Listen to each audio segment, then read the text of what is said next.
Bonjour. Nous sommes en ce moment au 7e sous-sol d'un bunker près du Palais fédéral. C'est ici qu'ont été classés un certain nombre de dossiers tenus secrets par nos autorités. Nous allons le voir, la révélation de ces documents si longtemps cachés a de quoi changer la face du monde.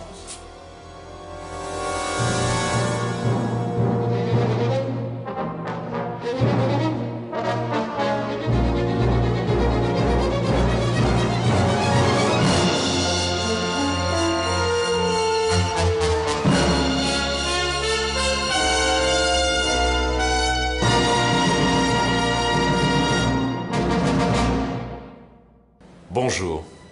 Coco Chanel, Giorgio Armani, Yves Saint Laurent, parmi tous ces grands couturiers qui ont marqué leur époque, qui se souvient encore du Tessinois Alberto Pozzi? Bien peu d'entre nous. Et pourtant, il y a 40 ans, notre compatriote bouleversa comme rarement auparavant la grande histoire de la mode. Grâce à nos archives secrètes, ce grand modéliste helvétique va enfin pouvoir retrouver la place qui lui est due, celle des pionniers qui font la fierté de notre grand et beau pays. En 1959, l'avant-gardiste couturier tessinois Alberto Pozzi est engagé pour travailler comme costumier sur le tournage de la Dolce Vita de Federico Fellini. Sur le plateau, il rencontre la superbe actrice suédoise Anita Ekberg, dont il tombe éperdument amoureux. Sous les ordres du réalisateur italien, Alberto se met à confectionner une magnifique robe pour la plantureuse comédienne en utilisant un de ses plus beaux tissus, une étoffe imprimée au motif léopard qu'il avait spécialement conçue pour le Festival de Locarno de 1957. Mais lors des premiers essayages avec la belle Anita, le fougueux couturier, ne pouvant plus se retenir, se met à embrasser goulûment la comédienne. Très impressionnée par la dextérité buccale du Tessinois, la Suédoise se prend au jeu. Malheureusement, dans les rocambolesques ébats qui s'ensuivent, Alberto déchire la robe qu'il avait confectionnée avec tant d'amour. Comblé de bonheur, mais ne sachant que faire avec le bout de tissu réduit en pièces, le couturier décide de tailler dans la robe pour laisser apparaître les longues jambes de la Suédoise. Il invente ainsi la première mini-jupe. Mais, quelques jours plus tard, un journal à sensation publique des photos très osées d'Anita et d'Alberto prises par des paparazzi. Choquée par l'article, Anita Ekberg rend la robe et plaque froidement son nouvel amant. Quant à Federico Fellini, foudrage, il licencie le couturier suisse sur le champ. De retour dans son village natal, le couturier est à peine reconnu par ses proches. Alberto est complètement obsédé par ce qui vient de lui arriver. Dans son atelier, il construit un petit hôtel à la gloire d'Anita Ekberg. Placée en évidence dans ce fanatique arrangement, la mini-jupe devient alors l'objet d'un véritable culte. Quelques mois plus tard, Alberto Pozzi rencontre la modéliste britannique Mary Kant, venue passer ses vacances au Festival de Locarno. Intriguée par son travail, la jeune femme s'invite chez le couturier qui lui fait visiter son atelier. L'Anglaise remarque tout de suite la courte jupe du Suisse exposée à côté de l'autel. Étrange coïncidence, le lendemain même de la visite de Mary Kant, l'atelier du Tessinois est cambriolé. La mini-jupe est introuvable. Déjà fragilisé par son chagrin amoureux, le sensible Alberto s'effondre en constatant la disparition de son objet d'adoration. Le couturier en perd complètement la raison. Il est interné en psychiatrie à l'hôpital de Mendrisio. Le pauvre homme subit alors quelques traitements aux électrochocs qui ne l'arrangent guère. Pour essayer de le calmer, les infirmières lui proposent de repriser toutes les chaussettes du personnel hospitalier. Mais contre toute attente, le 4 août 1961, le couturier s'échappe par la fenêtre de sa chambre. Un long cordon de chaussettes pend comme unique indice de son évasion. Quelques semaines plus tard, le Tessinois est arrêté par les carabiniers italiens dans la cathédrale de Turin. N'ayant plus toute sa raison, le couturier s'apprêtait à voler le Saint-Suaire afin de créer une nouvelle robe pour Anita Ekberg. Il est immédiatement interné à l'hôpital psychiatrique de Turin. À la même période, la Britannique Mary Kant, s'inspirant du modèle de la mini-jupe empruntée au couturier tessinois, crée plusieurs jupes courtes. La mode de la mini-jupe est lancée dans le monde entier et connaît un succès immédiat. Amie proche de la couturière, Jackie Kennedy profite du voyage d'affaires qu'elle effectue à Londres avec son mari pour la féliciter de sa merveilleuse création. Touché de son attention, Marie lui offre alors la mini-jupe léopard d'Alberto.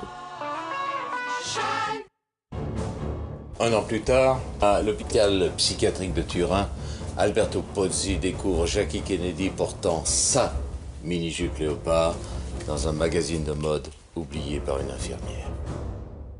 Le couturier n'en croit pas ses yeux. Indigné par l'arrogance de la voleuse américaine, Alberto devient fou de rage.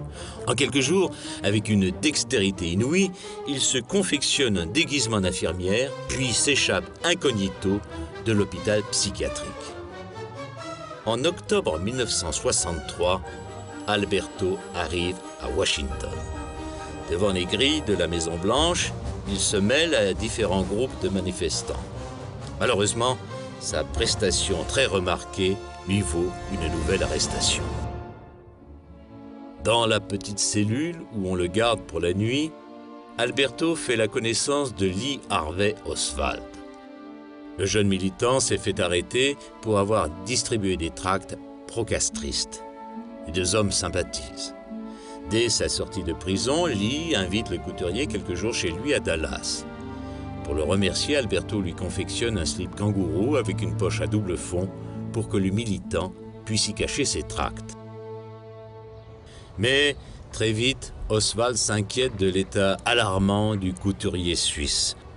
Le 21 novembre 1963, il surprend Alberto en train d'analyser le trajet que les époux Kennedy utiliseront lors de leur traversée de la ville de Dallas.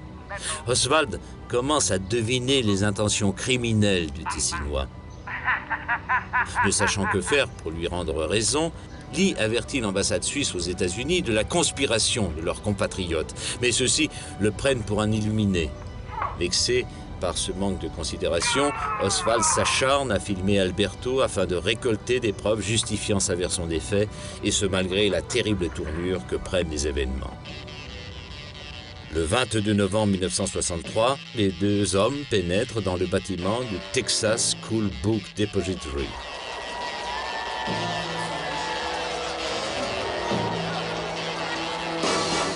À 12h30, Jackie Kennedy est dans la ligne de mire d'Alberto Pozzi. Mal entraîné, le Tessinois rate sa cible et touche accidentellement le président Kennedy.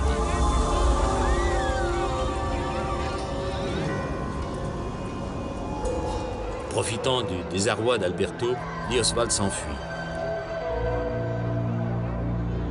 Il se fait arrêter quelques heures plus tard par la police américaine. Apprenant la terrible nouvelle, l'ambassadeur suisse prévient immédiatement les autorités helvétiques à Berne du coup de téléphone reçu la veille. De peur qu'un Suisse ne fasse la une de la presse du monde entier pour le meurtre de John Kennedy et n'envenime les relations diplomatiques entre les deux pays, le gouvernement contacte la mafia américaine et leur propose l'ouverture d'un compte non numéroté en échange du double meurtre de Lee Oswald et d'Alberto Pozzi. Le matin du 24 novembre, pendant son transfert vers la prison du comté, Lee est abattu dans les sous-sols du commissariat.